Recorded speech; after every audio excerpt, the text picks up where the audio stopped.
Hello everyone.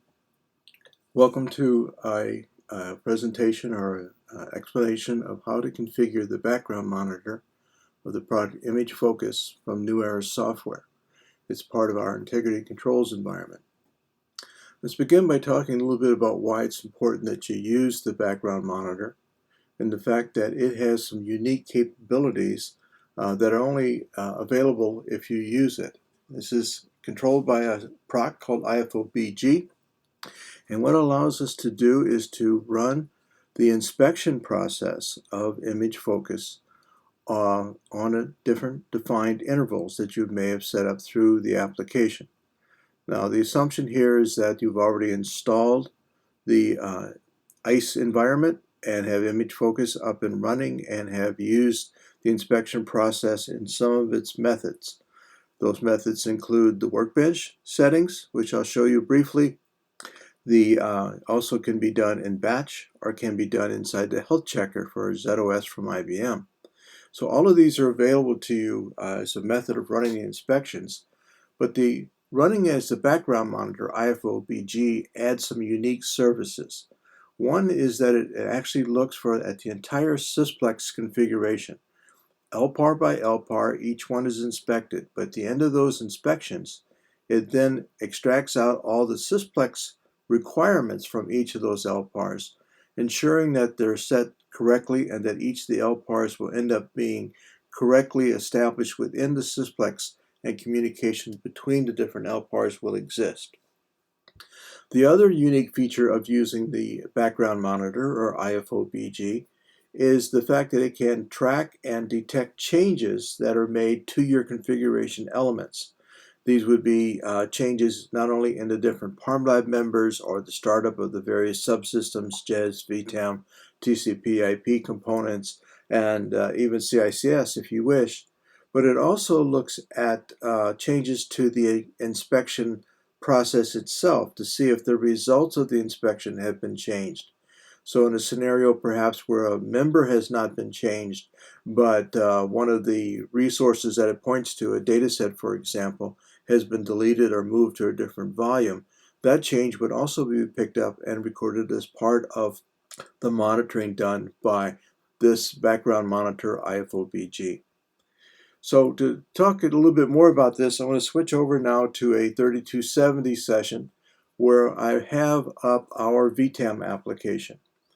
Now, in order to run the background monitor, one of the first steps you need to accomplish is to look at the proc in our install live, review the proc content. There are comments and notes in the proc about items that may need to be changed and improved for your configuration.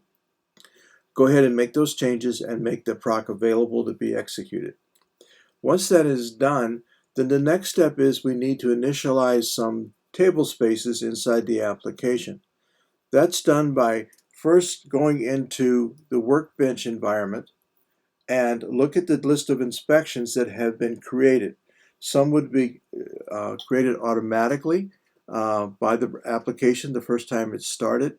Others can be added to it. So you can see from my list, I have my running systems were picked up automatically within the sysplex, but I've also defined alternate res volumes as well so that I can actually begin to monitor both possible IPL structures that exist, the running and the non-running. We need to run at least one inspection in the workbench in order to initialize those tables, and that can be done simply by working with a particular LPAR, selecting it from here, making configuration changes as necessary, and then executing that inspection. Once that is finished, then all the tables are initialized and you're ready to enable or run the background task. But there's still a few more steps that need to be accomplished. One is we need to publish to the background task which inspections we would like it to execute. So again, using the VTAM application interface, we go into now what's called the production view. And in the production view, one of the first tasks we need to accomplish is to move those inspections from our workbench area into our production area in order to determine and direct which ones we'd like to have inspected. So we do that by going into Settings, and then the option of Make Copies. And this allows me to copy my workbench setup into production. And what you'll see is now I have a list of the different configurations that I have in my workbench. There's my first Sysplex, and it's been moved over to production to be executed. And if I scroll down, you'll see that I also have another set of inspections here that have not been moved forward just yet. So I can promote those. And now they've added to the list to be executed by the production task. Once this is done, then the next step is to actually go in and enable the settings that control that started task, IFOBG. These are again by going back to one panel and using option settings. And then we're going to look at the policies that we want to enforce about the execution of the background task. So this would be option O. And now we see this panel. This panel, starting at the top, basically controls all of the elements about the execution of that background monitor. The very top line tells us that we want that background monitor to run under its own controls, which is normally how people would want to execute this. Optionally, it can be run under the control of the job scheduling system, which would allow you to start and stop it at different intervals, irregular intervals perhaps. But again, mostly what we're interested in is consistent monitoring of those LPARs by using the inspections, looking for potential risks or problems within the IPL structures, or for changes that may exist within those configuration elements or the analysis of those elements. Most of these fields are self-explanatory. If you want to send a note to someone with a TSO notify, you can specify it here. We can identify a date start and time that we want it and an interval where we want the inspections to execute. This is basically the ability to say I would like to have this run once a day, is in my example, every 12 hours, 3 times a day, however you want to set up a different pattern. The start date is if you want to look forward to start this tomorrow or sometime next week, you'd want to set it ahead of time. Otherwise, if you leave it in the past, the task will start automatically whenever you exit this panel. This field is kind of important in that when you put this into production, you may want to establish that so that the inspection runs every day at a given time. Let's say 7 o'clock every morning. You can set your pattern that way. Make this value yes, and it will run at 7 a.m. every morning for you. If you leave it the way I have it now, which is no, what will happen, it will run on the interval I described, in this case once a day, from the last time it executed. So you have a possibility of inconsistent reporting that way. So it is something to consider if you want to enable the background monitor in a production environment. You go ahead and set both of these values at the time and the daily start time to yes, and that will give you the ability to have that consistent reporting. The next fields are self-explanatory. These are just the data set name that you want to apply to the different reports. The values that you would have initially when you came into this panel for the number of reports to keep, I would suggest you lower that. I think it's set at a very high level, high number. And then we also have the ability to control something we refer to as a package. A package, in simple terms, is a copy of all of the components that we've inspected and the log that analyzed those components. And it gives us the ability to marry those two together into a package and store those away. So think of these as generations of changes, generations of versions of the different configurations that are detected by the background task. So this background task or monitor will build a new package each time it detects a change. And I'll show you an example of that as we proceed here. But the intent is to have it monitor not only for the operational integrity by generating out the inspection results in the log, but also identify any changes that may have been made to all the components that were included in that inspection run. And we'll take a close look at that as we go forward. Again, you might want to set that value a little bit less than what it is by defaulted on the panel, because I think it's a very large number. The space requirements, you can probably use the defaults. If you want to use these values to set up controls over the location of the data sets and that, please go ahead and do that.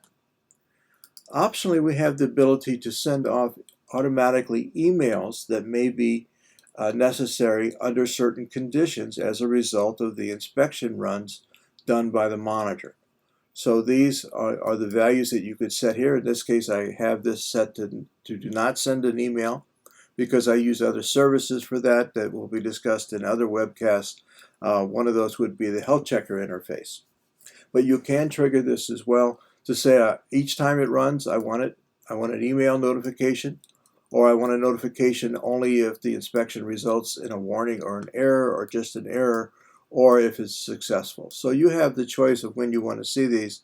And again, in a production environment, you probably want to get notified if something is wrong, if there's a serious issue with the inspection results. So triggering an email with a warning or an error or just an error is probably something you'd want to consider.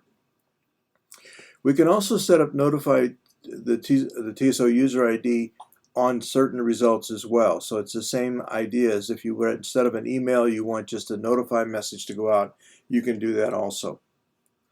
Now the other ability for this, in addition to the inspection, as I mentioned, is the ability to look for changes. Changes are stored away and compared in what we call the packages. So what we'd want to do is override, first of all, the inspections with this value. Now what this represents is when you built the original inspection in the workbench, you could apply certain options to it, which environment you'd like it to inspect. And what this allows you to do is to set a global standard for all the inspections run by the background task. So you can see in this case what I'm saying, I want you to inspect JES, VTAM, TCP/IP each time for every LPAR and sysplex that you're inspecting by the background task or by the monitor, even though they may not have been defined when it was originally built within the workbench. Optionally, I can say which environments I'd like it to look for changes for by identifying which packages we want to store for the different subsystems. We simply change these fields, and this instructs the monitor that says, now going forward, I'd like you to keep the content of the operating system component, what we call the environment or the dataset report, as well as the VTAM, JES, and TCP/IP start procedures that you've captured during the inspection. And this gives us the ability now to track changes across all those environments. We also have control over when we store and create packages. So again, in this case, I have it set by default. It says every time you see a change, please create a new package and store that away. But in a production environment, you may not want to do that. You may want to change this to say, don't store if there's an error, because you really don't want to create a version or a history of something that's wrong. So what you want to do probably is change that value to an E, which says don't store if there's errors. You would still get the emails, you would still get the notifications, you'd still get the inspection log and all of that, but you would be able to correct the problem and rerun the cycle and then have a good copy made of those changes within the packages. So this panel is the next step within the process. So you've identified the LPARs you want to have inspected. In Workbench, you ran at least one inspection in Workbench. You've then copied those forward into production, and now you've configured all the control elements for the started task, IFOBG. Now, depending upon whether or not a task is already running or if it hasn't been started yet, when we leave this panel, if we're again past the date and time, as we leave it, it will start that task for us. And you'll be able to see that, obviously, by going through the different display capabilities that you have. And so we can see that my IFOBG, which I have added a character in here of Y, but the default is IFOBG, is indeed active and would execute at the next cycle or immediately. If I wish to run it immediately, I can come back to my VTAM application, and actually run the inspection by command from here.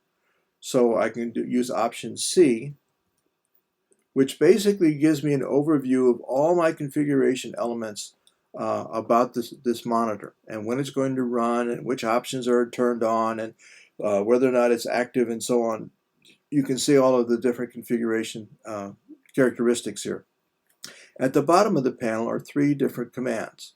One is to start the started task, one is to stop the started task, and one is to do an internal stop and restart called cycle now. This cycle now, or a hard stop and a hard start, will cause the inspection to run immediately. So this gives you the ability to say, I want to run it right now. So if you make configuration changes and you save them, you can come back here and cycle now and we'll run once again with your new settings.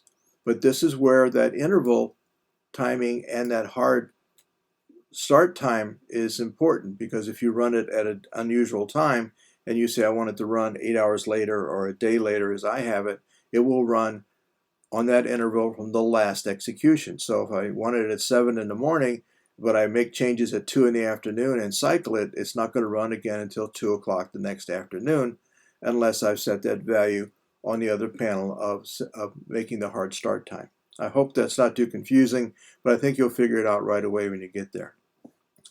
So the started task is now configured and ready to go. It will start that proc, IFOBG, check it for JCL errors and see if there's something you missed when you cleaned up the proc and moved it over to your proc line. Once it executes, then it will show us the history of the executions by looking at the different inspection reports that have been run. So these are the different inspections that I promoted. If you remember, that I had the first set were out there, but I added the second set. And now we have these things on the panel. I can artificially turn these on and off from here. So if I want to disable that, I can simply make that a no, and it will now not run that particular inspection. So you have control over the list. So what this allows me to do now is to monitor not only the running configurations for any type of potential problems or risk or failures, but also gives me the ability to look at the alternate res volume or the alternate path for my IPLs and to get information about its integrity and their availability and readiness to be used. So it gives us the ability to look at any possible IPL configuration for each individual LPAR and the sysplex as a whole. So now if I come back and I want to look at those results, I can go back into my production environment and let's go look at one of the last reports. And we'll come in here and do this. Well, the reports are stored away in clusters, so I can come in and look at the different report groups that were run the last time, or in history, if you will, of the different executions. You can see that I ran this on the 8th of April. If I want to go ahead and select that report, it will show me the actual report information that was generated on that date. Now, there's different entry points. I'm going into this one because I wanted to show you that it keeps around the number of generations and history that was set up on that other panel. But in this case, I'm looking at the last one that was executed, and I can come in and ask the question, well, what has changed? So I normally use this system D is what I've logged on to, and I want to see that there's been some changes made to it. If I select the full log here, then I'm used to the same display that I would get from any of the other inspection methods, whether it be the workbench, from the health checker, or even in batch mode. And this is the ability to look at the full inspection log and all the details. So I could pick out any errors or problems that may exist when that inspection was run by the monitor on this day. But in addition to that, it's giving me some change information. So it's telling me that 2 items were changed within the package. One was a command member, another was probably that same member's ISPF statistic values. You'll notice when we build the packages that we also create out statistical information about the components that we're inspecting and using. If I want to see the detail of that, I can select the detail component here, and it will identify those changes for me. So this is the change to the ISPF statistic values, which would be appropriate. but what I want to really look at is the changes that were made to that ParmLab member, and it will identify for me the line that was deleted out of it. So it's actually identifying the change to the component and giving me the full knowledge and history of that particular change and what it detected as part of the monitoring. Now, the other thing that we're going to do is look at the Sysplex inspection, because again, this is the other unique capability of the background task, is to actually not only look at each individual LPAR, investigates its readiness, any potential risk, problems, or failures and changes, but we do the same thing with the Sysplex configuration and determine whether or not, as I said, all the LPARs will work properly within the Sysplex itself. It has its own set of reports, so we're going down and looking at the Sysplex itself, and it's telling me that all the critical data sets in each of the LPARs are indeed correct, and they all work well together, and that this Sysplex will have the information it needs to put everything together and make it work properly. It does it by each individual image or LPAR and documents it all extensively. Again, if there was something missing or not available or misdefined, it would point that out, as we do all the other components, with a warning or an error message in column 8 on the message numbers. So the use of this to look at the various configurations is very important.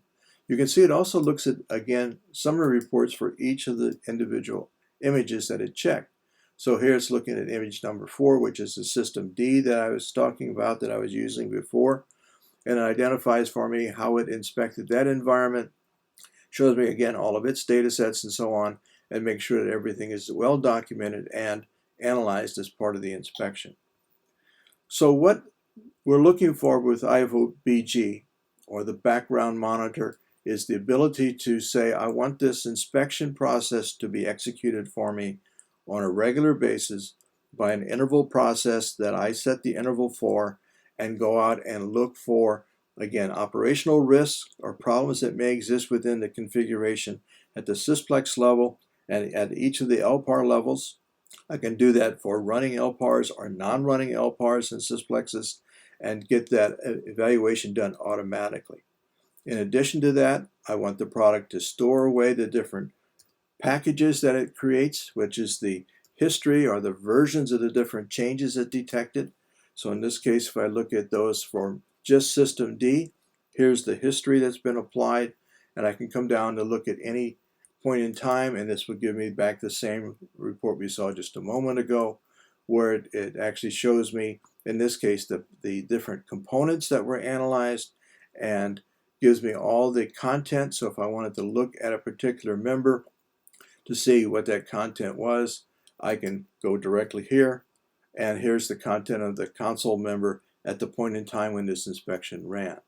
I can edit the member from here, and it gives me all the detail I would want to see in this particular configuration. And if we scroll on down, you'll see these are the statistical values that we store away as well. So depending upon which target you establish for the inspection, they will be added to and stored away into the package. The other thing that we do is obviously store away the reports. So if I come down again to the same date and say, show me the reports, this would be the same display we had a moment ago, where I could go down and look at either the Sysplex report or any of the different reports from the different LPARs.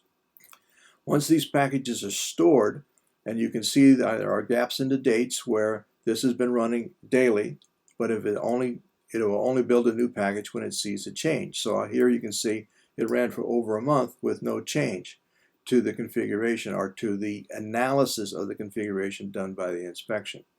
So that's why there's gaps in these dates, because we don't need to keep storing redundant information. We would only store new information.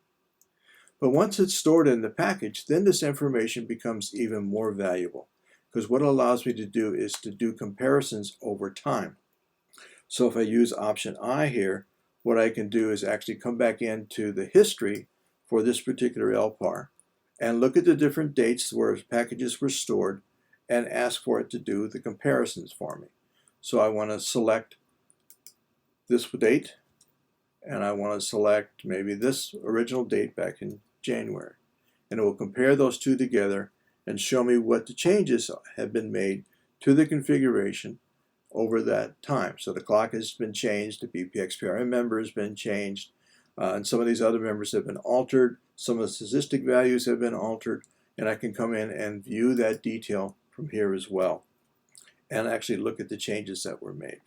So this is the idea of storing away these packages in blueprints so that you can compare the different versions of the configurations and understand the changes over time that have accumulated against those different LPARs or the sysplexes.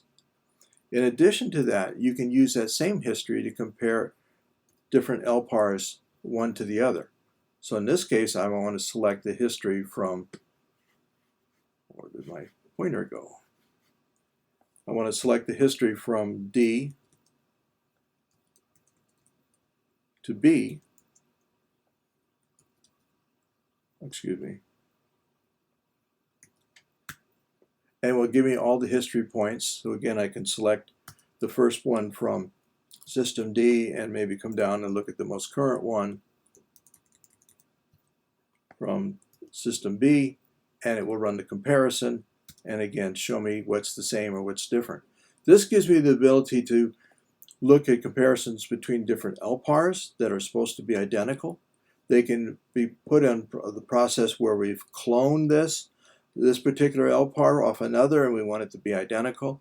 This could be different release levels. So it could be a 2.2 system and a 2.4 system that I've built up and perhaps not even IPL'd yet, but I want to build a package for it and then compare my 2.2 environment to my 2.4 environment and identify the changes and make sure that I have all my changes where they need to be and no changes where I don't want them to be.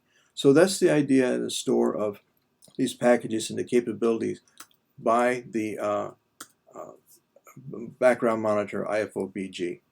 So once again, what I want to do is make sure that you understand that it's very important that you use this task and configure it properly and give it the ability to store away the history and make that information available to you.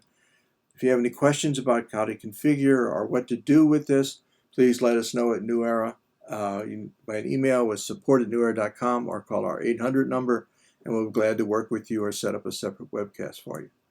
There will be other training YouTube videos out about other aspects of the product and other capabilities. Look for those over time. Thank you for your attention, and I hope this has been helpful. Goodbye.